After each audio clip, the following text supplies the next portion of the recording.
দুই গুরু, শুক্র এবং বৃহস্পতি, দুটোর মধ্যে পার্থক্য কী জানেন?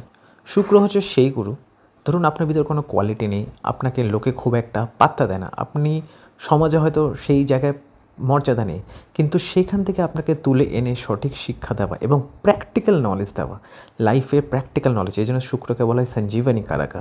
আপনাকে মৃত্যুর মুখ থেকেও বাঁচিয়ে ফিরিয়ে আনতে পারে, জীবন দিতে পারে। শুক্র হচ্ছে সেই গুরু যে আপনাকে সেই লেভেলের জায়গাতে দাঁড়িয়ে আপনাকে শিক্ষা দিতে পারে। বৃহস্পতি ক্ষেত্রে একটু ভিন্ন।